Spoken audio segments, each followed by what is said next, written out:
entering the town of Twin Peaks. There was a fish in the percolator.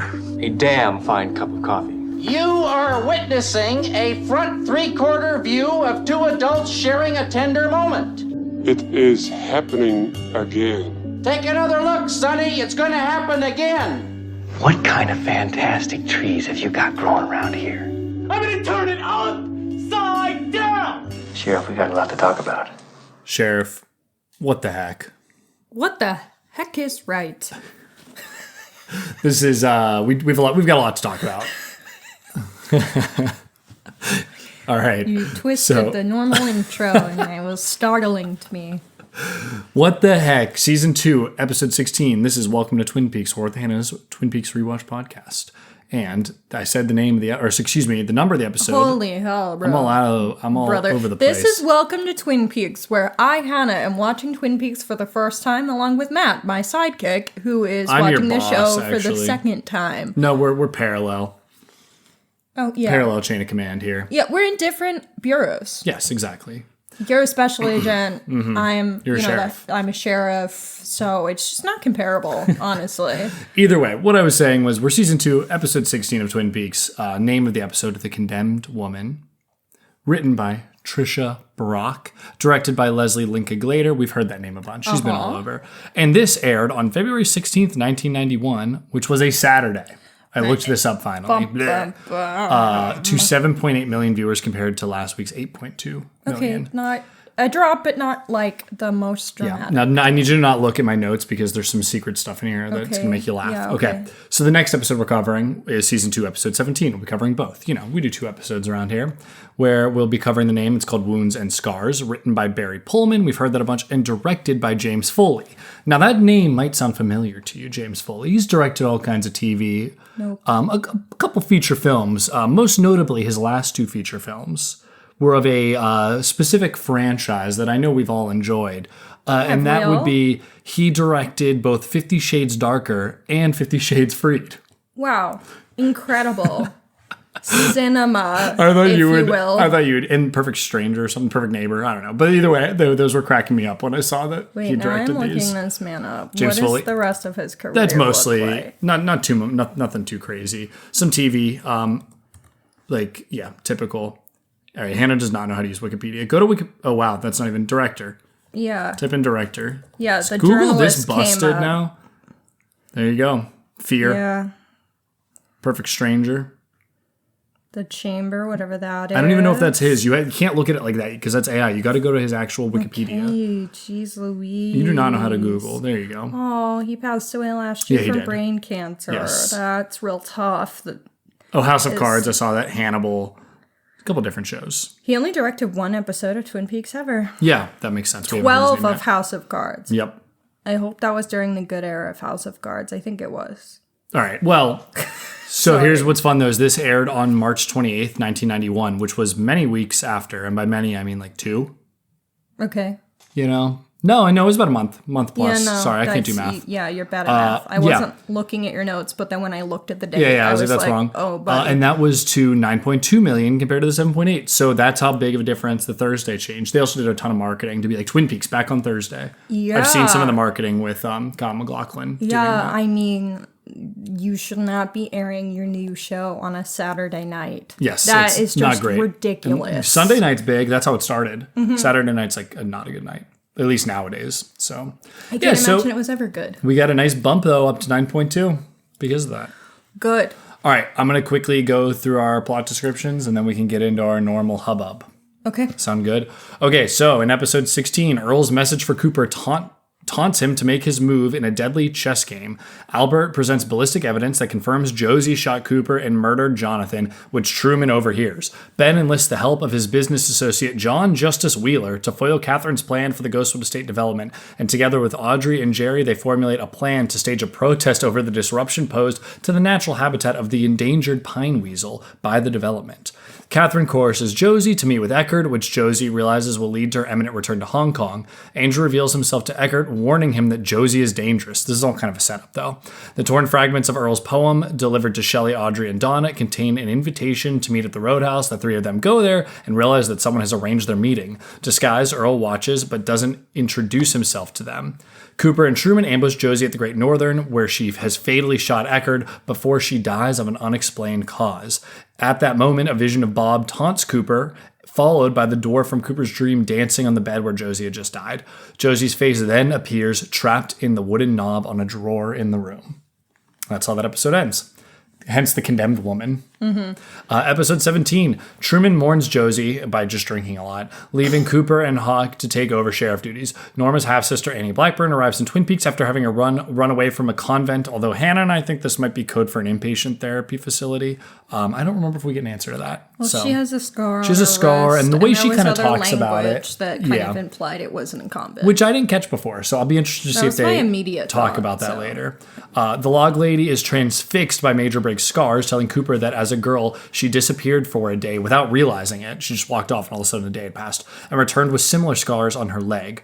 Earl realizes with fury that Cooper is attempting to stalemate the game. Eckert's assistant, Jones, who's a woman, delivers a puzzle box from Eckert to Catherine. Disguised, Earl visits Donna and leaves a gift for her father, pretending to be a colleague from medical school. Later, Dr. Hayward is disturbed by this encounter as the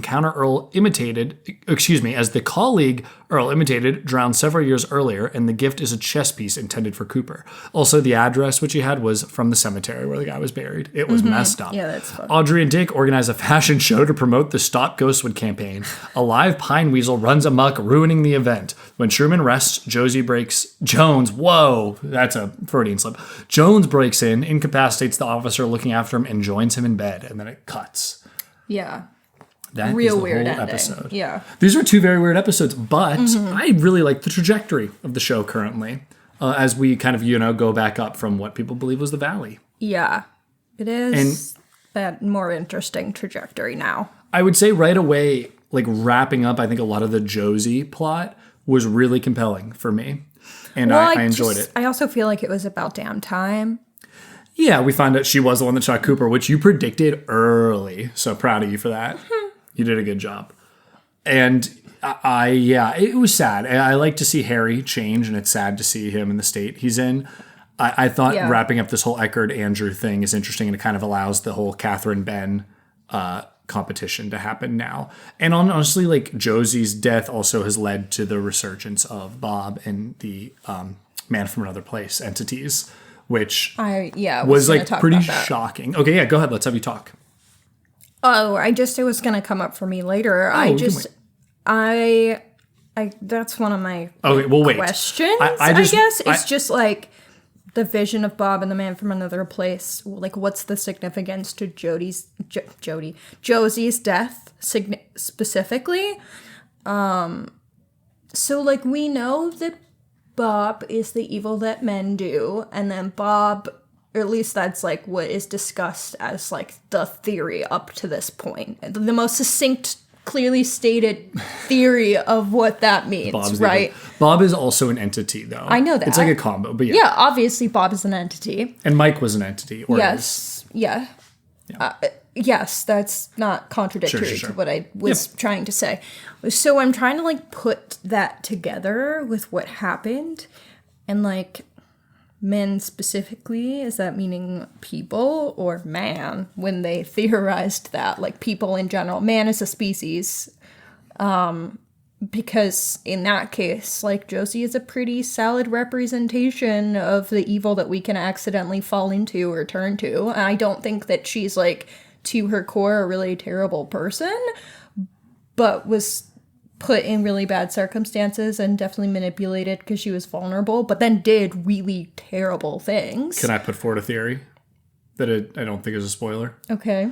Well, I would say that if Bob is the evil that men do, Josie is a person that has been vulnerable and hurt by a lot of different evil that men do. Yeah. So it's not that surprising that an entity that feeds off of something like that would be close to her. Well, that was my other, what I was going to say after what I was saying that, like, if man is not referring to the species of human, and it's specifically referring to men. I gender believe it's a gendered. Men, yes. which I assumed as well, then yes, I think it makes sense because of how, like you said, she was very vulnerable and manipulated by men constantly into doing really terrible things, but I don't think she would have done those things had she not been so vulnerable for other reasons. Read number 2 on this is he addresses Coop directly. Well, yes, we know that as well. He literally says, like, Coop, what happened to Josie? Which was very scary. I liked that scene. I also really liked that. And I was kind of just thinking about this now, though. Is there some kind of idea that maybe, like, Coop should have been able to prevent what was happening to Josie, as he's, like, you know, an FBI agent and knew something was wrong and was unable to stop this harm happening to her, even though she was perpetrating it as well? I do think, and I said it during the episode, that I think that his choices kind of allowed for this final outcome to happen the way that it did. Because had he just arrested Josie to begin with, she would have been in jail and therefore wouldn't have been as easily preyed upon by Andrew and, what's his name? Thomas Eckerd. Like the events would have not proceeded that way, or that's not how it would have gone down. So she would have maybe not been like in the position to at least pass away. I think that's another great read. There's a lot. I think we're at the point in the show where there's a lot of different ways to look at things, which I think is pretty fun. Yeah. I was definitely thinking that the whole time. I was getting kind of pissed off. At Cooper? Because he's helping out his boy. He's compromised a little bit. Yeah, obviously, yes. That's the problem, is you are in a professional capacity, and this is a person who's done a lot of harm to people, and also you know that she has these vulnerabilities to other people. Like, you know this, so you are causing much more harm to other people outside of Truman. I think you're right. This show's really interesting because so much of Coop's arc as a person is to become a more well-rounded, outside of the law individual. But at this point, it's almost that he is, we could say, gone too far, or we can see the other side of that, where he's come so in touch with these people that he's not doing his job fully because he has, like, I don't want to say too much empathy, because obviously empathy. Well, he just has an attachment to these specific people. Yes. So he has his blinders on. Definitely. He's a little compromised now. Yeah. Compelling character, right? Now the question is, where does he go from here? Does he learn from this? Because I would also say he made a mistake that allowed Maddie to get killed. Not entirely him. That was a community mistake as well. But by letting Leland out of jail. He didn't, though. Because that wasn't him, that was the judge. It was the judge. I more mean, like, he should have known when not everything that came true with the giant happened, that he didn't have the right guy. Oh, yeah. So, no, but how could you know? Coop has been dealt a tough hand in terms of this whole case. So yes. I don't ever think that Coop is a bad guy. I like to look at him as a complex character that's fallible. So I think it makes him more interesting. Yeah, that's a lot of good general thoughts. My other general thought is, oh my God, Mike and Nadine is a real thing. You kept being like, Nadine's so delusional. This isn't happening. And I was sitting here just... Because everything that they had shown us was that she was annoying the hell out of him and being weird. I kept such a straight face. I probably giggled a couple times because what you were saying was funny, but I just like knew where it went. There was a part... Sorry, go ahead. I cackled. Since we have the box set, the Z to A, during one of the intros for an episode, there was a cherry pie one, and Mike and Nadine were eating pie together. And you're like, why are Mike and Nadine hanging out? Did I say that? Yeah, way early on. No. And I was like, I don't know. And it's like, oh yeah, it happens later. Yeah, that was like early. Remember that. That was in the second disc. So that was in episodes. Wouldn't have been on my radar whatsoever. All. Especially because Mike disappeared basically after the pilot for a while. I was like, he comes back. I was like, oh no, is that a spoiler? Oh yeah, it was cracking me up. That's really funny. Yep. I remember that. I cackled out loud when she broke the bell. Not when she broke the bell, when they were just both at the desk. I was like, oh my God, it's Mike in disguise. Yep. Trying to not be recognized. Incredible. Oh, and then he immediately gets recognized by someone who's like, see you at school. He's been like hiding from her. So something went down on their wrestling trip.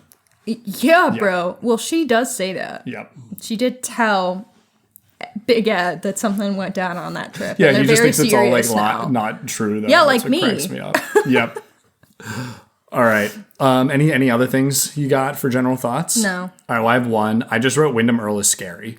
And I'm going to stand by that. This dude. No, he is. He's simultaneously really quirky and goofy and like cartoonish. And I don't love that. But this is another thing where I think second watch has helped me because I know there's a little goofiness to it, but I found like him dropping that note off. Okay, for that was Donna the scariest part. Was and then what's his name? Her dad, Doc Hayward, being like, yeah, this. I saw this guy drown. That couldn't have been him. And then the address is the cemetery. I was like, that's diabolical. That talking point doesn't come up anywhere else that you had to bring it up now because I have it listed somewhere else. All right, well, we'll get to it. I'm sorry. I just was talking about how Wyndham is scary. He is scary. Either way, that I just scene think is his scariest moment, actually. The whole idea of him just being able to like walk into a young woman's house and not be the person he says he is, and like how that kind of happened at the time, is very scary and I think interesting commentary. Yeah, I think that's frankly to me the scariest thing that he's done. Probably, yeah. I mean, he did kill a guy. No, but this one, like, obviously that's horrifying, but this one kind of is closer to home to me as, like, a young woman. Yeah, who got weird calls from people. Yeah, that did happen to me once where I got a call from an unknown number and it sounded like my uncle, but I was like, I don't think this is my uncle, but, like, it sounds like my uncle. And you talk to a stranger. And, well, I was 16, and then the guy was like, Hanna, how are you? How are you doing? And I was like, I'm fine. And he was like, said something about like, do you know who this is? And I was like, and he just talked to like my uncles. Then I was like, oh, Uncle Bo? And he was like, yeah, silly, blah, blah, exactly. Blah. And then... So this is a real feel for you. And then had like a conversation with me that then ended with some like predatory things that like made me abruptly hang up the phone. And then we tried to like star 67 it and it wouldn't go through. And then it was like all this shit. And then the next, like later in that week or the week after, we saw like a random man standing in our backyard. That is horrifying. See, this is real. Yeah, right. It was really stressful. My aunt came over after because my mom was like at an appointment or at work or something. And my aunt came over after and we watched either Long Island Medium or House Hunters or Say Yes to the Dress because she got me into those shows. Nice. All right. Tangent aside, all right, since I keep spoiling things for later, let's just move on to our Special Agent Cooper on the case, where you're going to tell us 3 moments you think that are going to matter later. Okay, yeah, so obviously the Josie of it all is impacting, like, yes, that storyline is maybe, like, done, but it's now impacting our characters emotionally, so, like, obviously that's important. Josie is confirmed as a murderer, a felon. She shot Cooper. She caught your baby boy. Or shot. God. Caught my baby boy. Yep. Yeah, no, she shot my mans.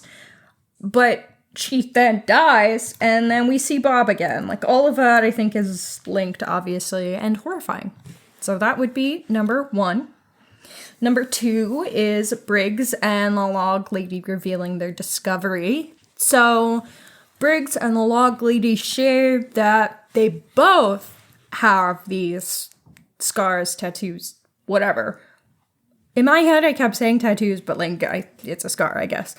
So she revealed that when she was 7, she went walking in the woods, and there was a flash of light, and then she allegedly disappeared for a day. When she came back, she didn't even know she disappeared. She came back, and they were like, oh my god, you've been missing for a day. And she said that when her husband died, she also saw a flash of light and heard an owl before the fire that killed her husband.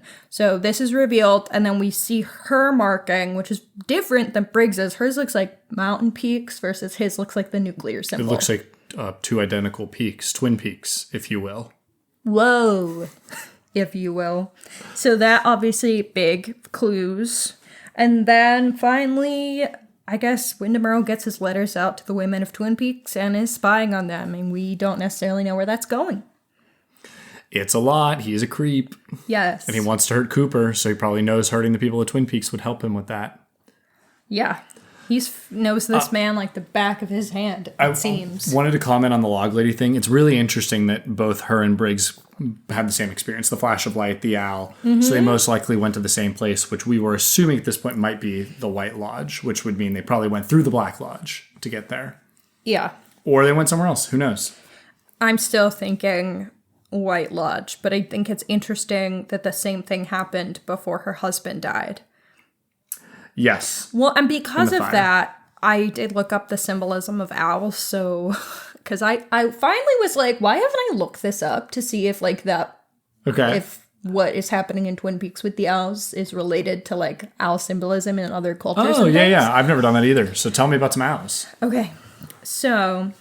You didn't look up, like, what do the owls mean in Twin Peaks? You just I looked up symbolism of owls. Oh, no, I love this. Like, very specifically. This is good detective work, Sheriff. Some of it, I know, thank you. Some of it is contradictory.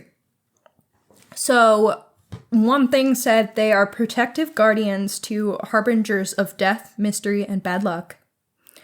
Some things said they often represent the end of a life phase and the beginning of another, so they guide personal change, but then other traditions just view them as an omen of death, which kind of goes hand in hand with what I was already saying. And then in some cultures, it specified Taiwan and Japan, owls are considered lucky, protecting against evil spirits and acting as guardians.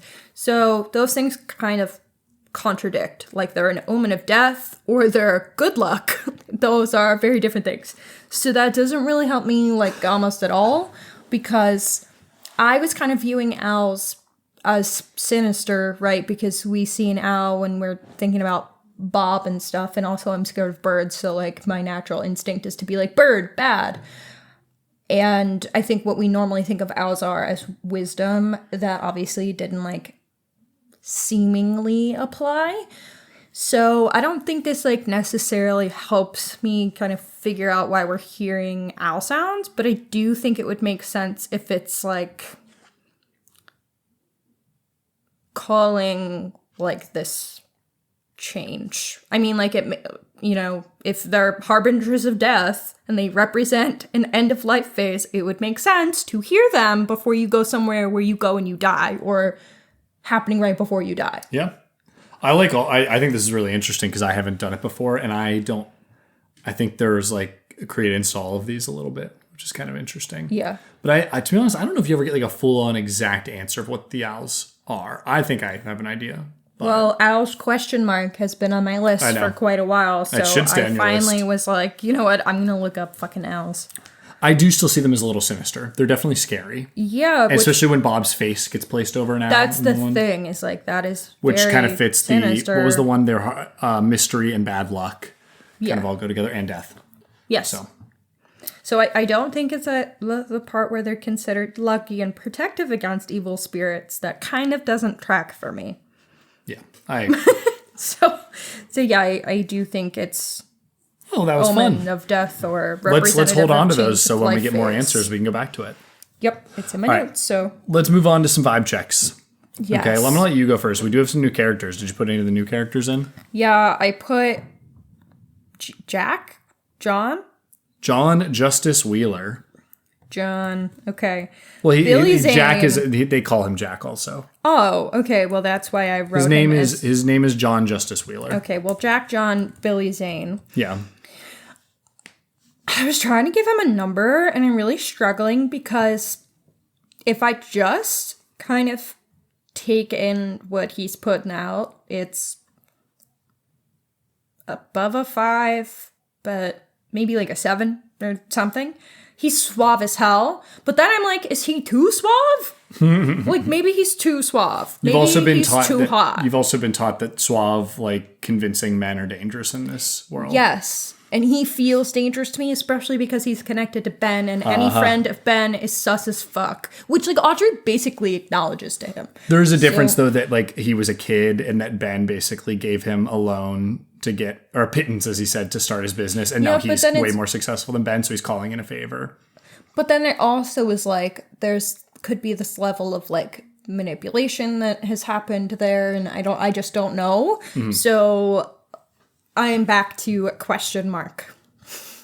So I don't actually have one. I also had him on here. I had John Justice Wheeler as a 7 out of 10. he seems like a nice guy. But no one is good enough for Audrey. So that's where there's 3 points. There's not. Obviously. There's not a man in the world good enough for that woman. Maybe Coop, but he's too old. So, and even him, maybe not. Yeah, no, and like part of me, obviously, like I stand that, but she is too young for him, and he has professional boundaries, which I like. So I'm kind of like, okay, get it, bitch. Like, this guy's hot. And what I will say is I think he is considerably more charming and attractive here than Titanic. And obviously I know Titanic, like that's his big role, right? And like, that's what people know him from. And obviously you're supposed to hate him in that. But there's like no part of me watching that movie where I'm like, hot. I like how soft-spoken he is in this show. It like really allows him to feel like a nice, suave person, as you said. He just seems sweet and charming. Yeah. All right. I have Nadine and Mike together. 10 out of 10. I'm going to jail. Well, I also have a combination of people together. The friendship between Briggs and the log lady. 10 out of 10. I was screaming. Not going to jail. I'm going to jail for liking the Nadine Mike romance. I was screaming when they reunited. I was so excited when she like comes up to him at the Double R diner and then they don't show us any part of that conversation. I was like, what gives, man? I want to see them chat. They're buddies. Yep. That's my I don't new believe we've friendship been introduced talking about the log. Literally, it cracked me up so much when that happened. I loved it so I told you Briggs is awesome. I'd say that every time you bring up Briggs, I say, hey, I told you. Together too. It's like a really great dynamic of like this like professional man and a lady with a log. I love it. Anything else you have about them? No, I just love them.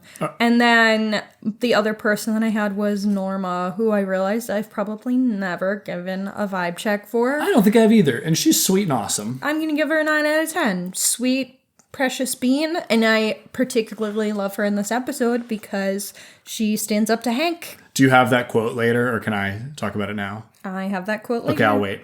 All right, I have another one, which was Catherine Martell as the original CUNT out of 10, complimentary. As they say in Forbidden Fruits contest. Yes, I want to give her a 10 out of 10. No. But I can't because she's a really bad person. But my goodness, I love this character and Piper Laurie in this role. Mm-hmm. She is unbelievable and awful. So. Yeah, she is terrible. She really pissed me off in this set of episodes, especially because she and Andrew obviously are already like knowingly putting people in harm's way. That's not new. But like very, very much trying to manipulate Josie and successfully manipulating Josie to be in an even more unsafe situation. Like they want him to kill her. Yeah. And that's... I think they want them to kill each other. Crazy. Yeah, I get that vibe too. But like that's... Which they got what they wanted. So fucked up. She died by something. By fear. Yeah. All right, so do we have anything... We're on Suspect of the Week. Is there anything... We know that Josie shot Coop. We know that Leland killed Laura and Maddie and Teresa Banks. Yeah, like what else is our mystery now? The mystery is about the Lodge and Wyndham Earl now. But I don't have any fun things, so I will think of one for next week. Okay. All right, let's keep going. If anyone wants to call in and tell us what Hannah should be guessing on now. Well, we still have the, what is, why is, how is, Bob. So. And where was Briggs? We don't have confirmed yet, but we have no new I mean, your guess is the White Lodge or the Black Lodge or both. Yeah. I would say. Okay, who we trusting with our coffee this week, Hannah? Okay, so it's obviously always Albert. Definitely. So this week I was struggling to pick anyone else because no one really stood out that much to me. So I threw in the log lady. I've always trusted the log with my coffee and not the log lady because she was kind of standoffish. But her friendship with Briggs and openness in this episode about some of her own personal history has me having a lot more faith and trust in her as a person. I need to listen to her speech about her husband again because I remember it feeling very moving and I want to hear what she says. But he died in a fire. Mm-hmm.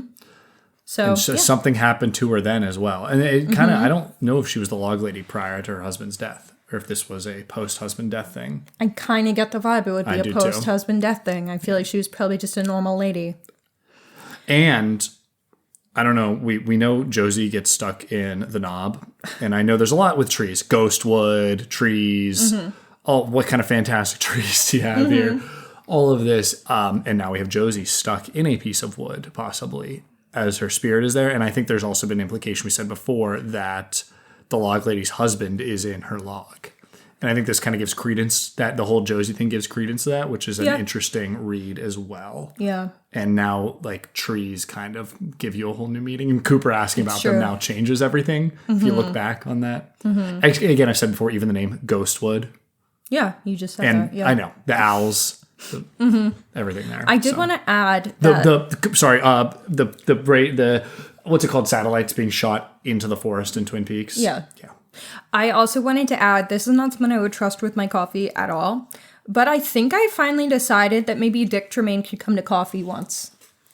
Dick Tremaine's one of the girls for sure. He's grown on me. Except he's grown on me a lot. He's I so love Dick Tremaine. fucking funny. I told you. I was like, he's so... When he showed up, I was like, awful I initially. actually hate this man. I hate this man down. And now I'm like, oh, yeah. So, not a spoiler at all. There are people that, I can't tell if it's a joke or serious, that think that Dick Tremaine is a entity as well. That he's like a man from another place, or a Bob, or a elderly waiter, possibly. And you know what? Or, sorry. If that were ever confirmed, I don't have, like, evidence that, like, I don't have a reason why I would think that way, besides that he's just so standout. We'll talk about as it later. Dude. Interesting. Okay. Yeah, I'm not we've putting hinted it together. at it before. Okay, I'm not putting it don't together worry right now. about it. But I wouldn't be, like, surprised either. Yeah. By It's just the a funny vibes. thing. There's also a... well, here's what I'll say. We talked about him saying "got a light," and that's why people say it. That's me. Yeah. We also haven't talked about the Tremond grandmother and grandson in a long time. Oh, but yeah. there are yeah, also yeah, yeah. people that might be. They Well, literally they disappeared yeah. and made cream corn transfer Cream from corn cannot come on my coffee They're date. they're just wizards. Okay, I am going to invite who I'm trusting. I'm trusting Hawk with my coffee. That is Hawk's very, the man. very reasonable because I Always. do think he's the one that's actually holding shit together right now. Yeah. Because I don't think Coop can do it alone because he's on some weird shit right now. He's kind of awkward right now. And I am not inviting Catherine as much as I would like to sit and gossip with you, Catherine. I'm sorry. Oh, no. Catherine's going to poison my coffee. Catherine has never been invited to coffee, frankly. And speaking of Catherine, who I put is not invited to coffee is her brother.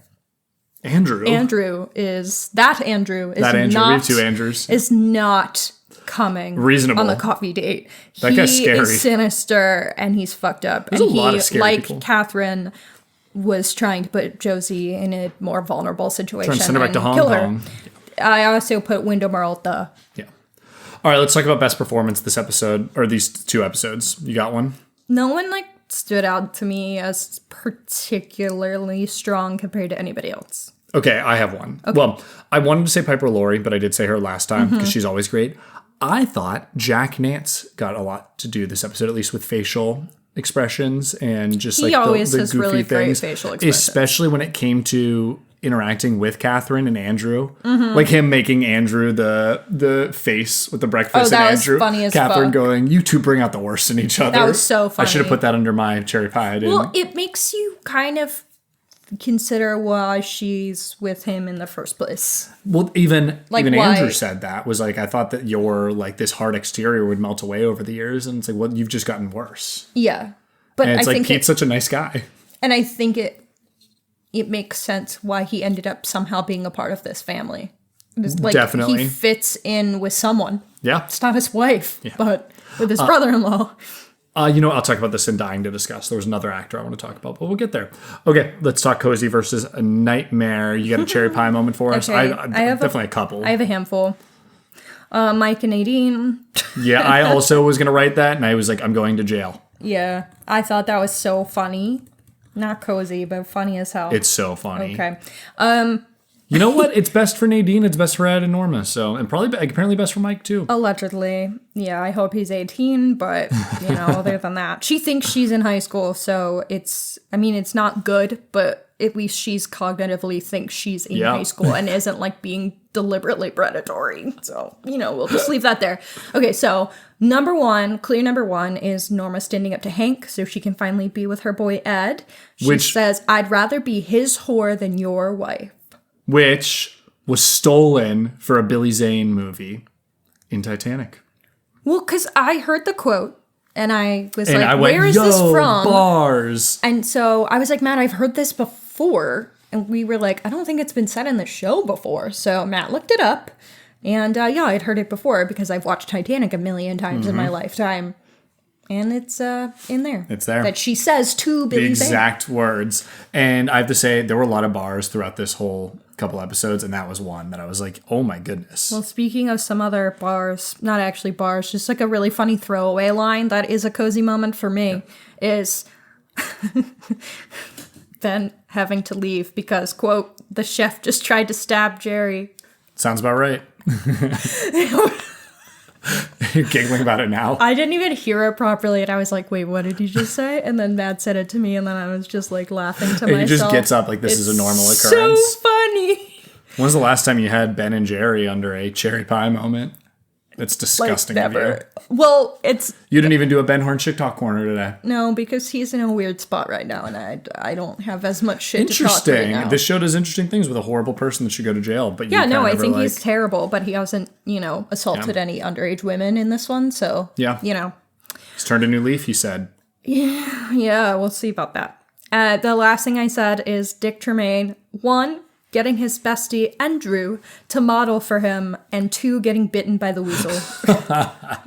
He did not deserve that at this point. When he got bit by the weasel, I was cackling because I looked at Matt and said, oh, they're holding this weasel. He is going to bite someone and then get thrown on the ground. That was a Nickelodeon-esque moment. It was so Nickelodeon that, and I grew up on that shit, so I could predict that from a mile fucking way.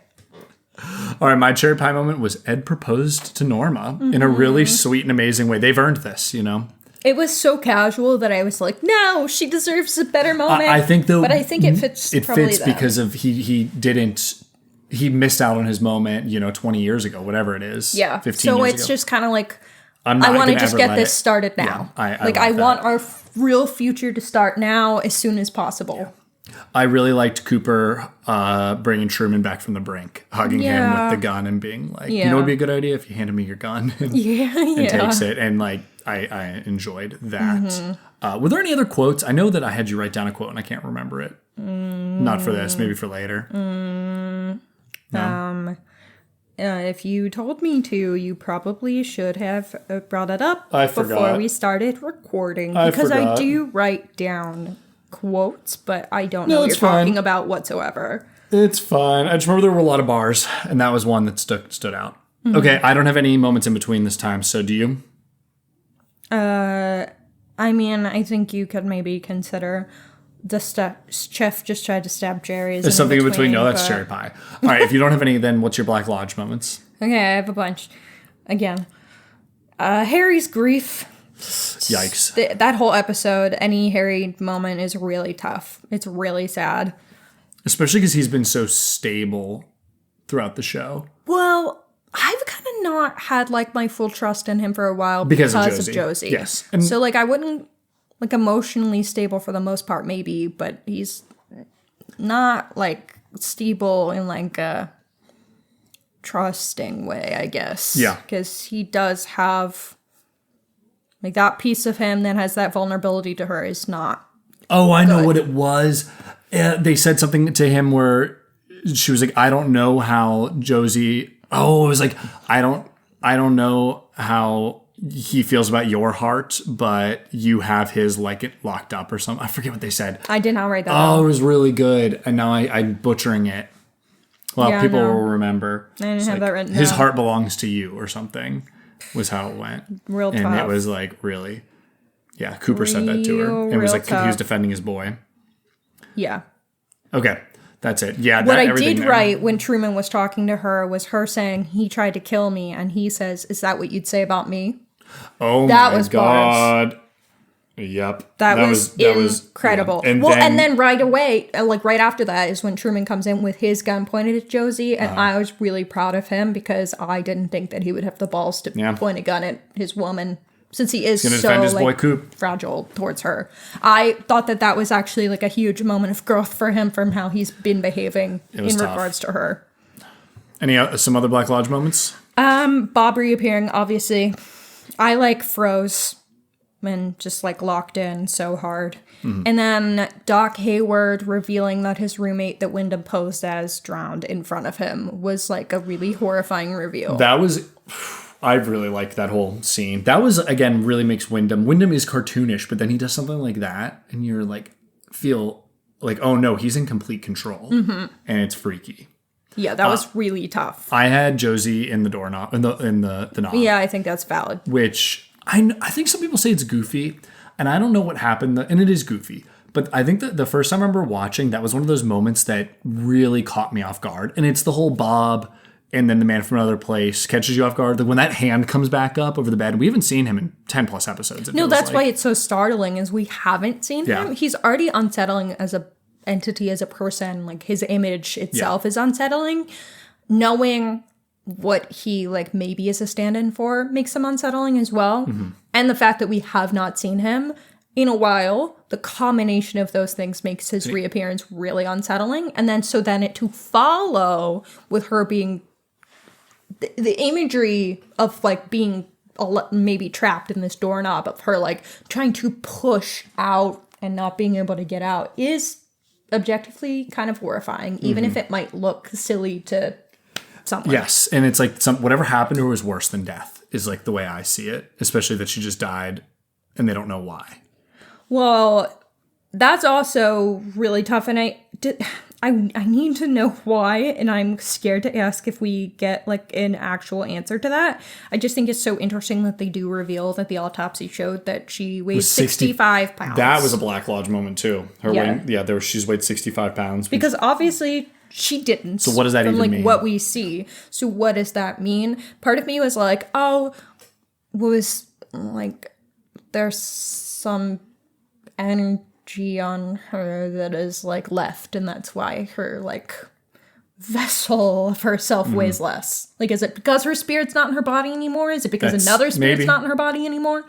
That's kind of what it seems to be, right? I don't know. What do you think about the man from another place showing up right after? And also, like, it was indicated later that, you know, the man from another place danced in Cooper's dream, and that was linked into Leland's dancing, possibly. Yes. Like, do you see the man from another place as another evil entity, like Bob? Or are you unsure? I'm like very unsure of what that is, because I don't think in his original nightmare that he is like, I didn't see him as evil, because I think he's giving clues, which would inherently make him not He doesn't evil. give any clues. I guess the dancing's the clues, right?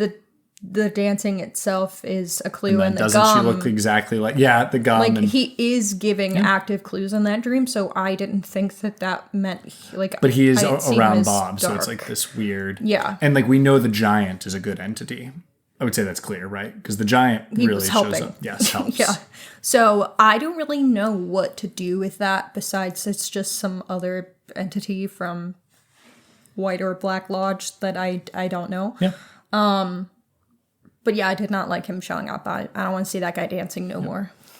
My other Black Lodge moment was a happy moment for you, but the whole tattoos thing with Briggs having the nuclear-looking tattoo and the log lady having the Twin Peaks tattoo. Well, it's like stressful and fucked up. It's just like, what is this? What does this mean? There's this other connection.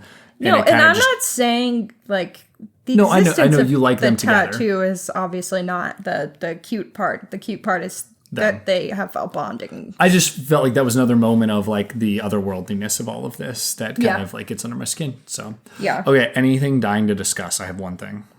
I just had one thing that the log lady said in her log lady intro for episode 17. She talked about knobs a lot, door pulls, or that sorry, was door pulls. Episode 16, how many are there? And I was like, "What the fuck does that mean?" And then I knew what it meant. Well, because I wasn't paying like the best of attention, because that's when I was like getting my laptop out to take notes, and I was like, "Nah, whatever." You better always pay attention to the log lady. Well, the second time I did, and I wrote down a direct quote. Okay.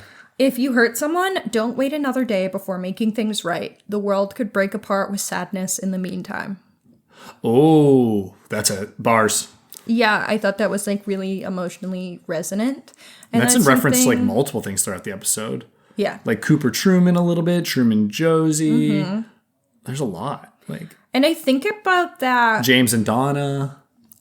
which we haven't Norma even talked and about Ed. because, like, Yeah, who whatever. cares? Who cares? I mean, I do care, but I actually think she did a killer job crying, and I She liked did a their good job, emotional That's reaction. someone I could have gone for a performance. I was a totally good one. forgot that happened because I don't care. We do not care. I do care, and I thought it was a good moment, but like how she was basically like, I'll be waiting for you, and James needs to still get out. And she said, you'll get out there, and basically basically like you won't have to see Maddie, Laura, or Evelyn. Like you deserve to get away from this pain. Yeah. And I thought that was cool. And that's true. Yeah. And I think that's a moment of maturity for her also. Definitely. So not really I for him like it. exactly, Not for but him at all. I know he No. needs it, so whatever he needs. No, it's a moment of maturity for her to like let him go. Yeah. If you love them, let them go. He says he'll come back. We'll see. We'll see. But I found He that only has $12. yeah, he's not getting far. All right, sorry, go ahead though. Yeah, that is so funny when Yeah, I know you're still. We laughed about that a lot in multiple episodes. So yeah. No, I just thought that quote was really emotionally resonant because like you think about that sometimes. Like I try, like if I knowingly hurt someone's feelings, like I try to resolve it right away, or like apologize and make things right, or there's like certain things in my life that I try and do. Like I make a lot of plans, and yes, I'm like a very tired person, but I don't want my life to pass me by and not have done the things that I wanted to do, like have the friendships I wanted to, or go to the restaurants I wanted to try. Like, what if I lose my sense of taste tomorrow and I never tried all these restaurants I really wanted to try? Or like, what if I get hit by a bus and I die and I never went to these places I wanted to go? So, it's a good way like to my live your national life. parks and stuff. Yep. Like, I don't want to miss out on those opportunities. So, this quote just like hit how I have tried to live in the last couple of years as an adult. I like that a lot. All right, my dying to discuss. People complain a lot about Truman's angry acting or Michael Oneke's angry acting. I don't hate it. I actually kind of like to see him do a little bit more. I mean, it's maybe not the best, but it feels kind of like real anger at some points. And I think maybe we're used to angry acting versus actual anger. And I think he does okay. I think it depends on the scene. Definitely. For me personally. I think it's a lame complaint, maybe is what I'm saying. Like That's fair. I think it's interesting. I like to see him off kilt a little bit since he seems cool, calm, and collected so often. Other than when he's angry at Albert that one time. True. Or more than one time. Yeah. For a So, while. yeah, that was just my dying to discuss. Is everyone stop complaining? Okay, let's get to notes to Diane. Okay. Notes for Diane, excuse me. Okay. The letter that Wyndham Earl sends to the gals, like there's like a It's a poem. poem and then also like gathering of angels at the roadhouse. Why did he want them to meet up? Because they meet up, they read the poem. So like, I guess I see that as obviously one of the reasons is so they could actually like put that together. But like, why? What's the purpose of it?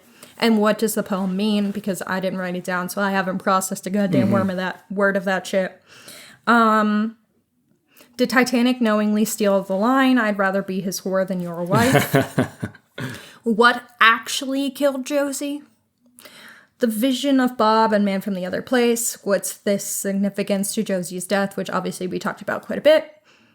Why is Josie's face in the doorknob, which again we kind of talked about. Some of these you might never get an answer to. Yeah, I know. Josie's body allegedly only weighed 65 pounds at autopsy. Why? Again, Spooky. we went there. How much of Ben's new way of life that he preached to Catherine does he actually buy into? I think they make it unclear, and I kind of like that. I really don't know. Yeah. Because before that, I was like, oh, he's full of shit. And then that conversation, I was like, wow, He he's said really selling some he's shit. scrubbing a dirty conscience. We haven't heard anything about One-Eye Jacks in a while, probably because Yeah. it's gone. It doesn't seem like he's trying to do that again. Again, I'm not trying to defend him, but is I interesting. like the idea of a horrible character that deserves jail, if not more, trying to redeem themselves, if that's what this is. Like, that is interesting because will we forgive them? And should we? Probably not, but like, should they not try?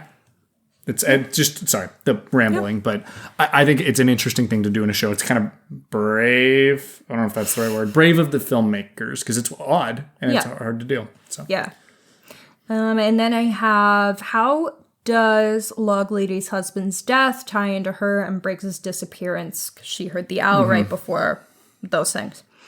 Wyndham Earl's ring, got to zoom in. Like the design of his ring. Does that have any significance?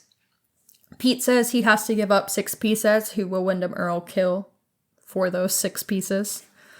The executive assistant to Thomas Eckerd comes to visit Catherine and gives her a box. In the wise words of Seven, what's in the box? she also gets in bed with Truman. Insert yelling.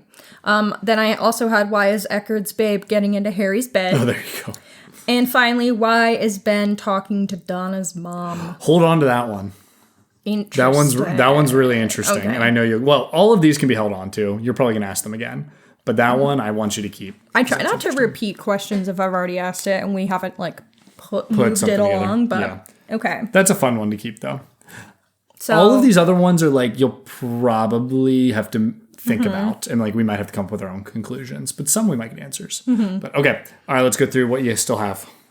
Pretty words for pretty girls. Which one should be my queen? Ooh. What is Wyndham planning to do to the women of Twin Peaks? What's his ultimate goal here? And why Shelley, Audrey, and Donna? Still no answer. The nuclear symbol on Briggs's neck. What's it mean? No answer. Briggs's wife said he's left and disappeared before. Where was he then? We would assume it's the same place, but again, no answer. Where are they intending to go with this show overall right now? And do they have an end point in mind? I think there's some more clarity on that. Yeah, I think obviously it's the there's tracking like, of Wyndham Earl. Yeah. Which is interesting. And then everyone has their own little subplots. Where's Bob gone? What is he in now? Which Well, he's not in as far as we can tell. he's not but in he's out anyone there. necessarily. Where he's gone was temporarily in the room to talk to Coop. But other than that, we don't know. Where does he come Him from? asking Coop what happened to Josie was really interesting. yeah. It was almost like blaming Coop for it.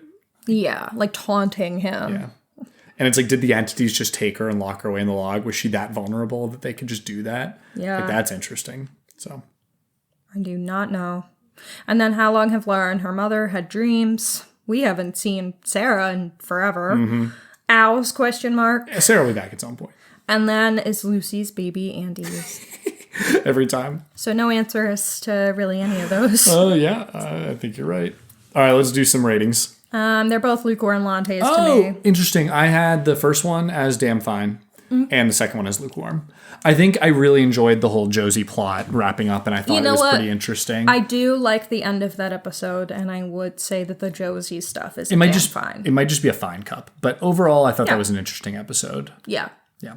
Second one is good. It's just still kind of a little procedural as we are kind of, finding our way into this final arc. Yeah. So, and I mean, we're in the final arc now, but I think it's still finding its footing. Okay. Well, anything else you want to talk about? No, I think I'm good. Well, thank you all for joining us. Make sure you give us a call, and we'll see you next week with a fresh cup of coffee. Thank you for listening to Welcome to Twin Peaks, a Twin Peaks rewatch podcast from Horror Hour with the Hannas. If you liked the episode, please make sure to give us a 5-star review on your favorite podcasting app. If you'd like to call into the show, call us at 215-821-9584. You can find us on the socials at Welcome to Twin Peaks Podcast on Instagram, or at our original account at Horror Hour Hannas on TikTok. Come back soon for more Coop, coffee, and cream corn.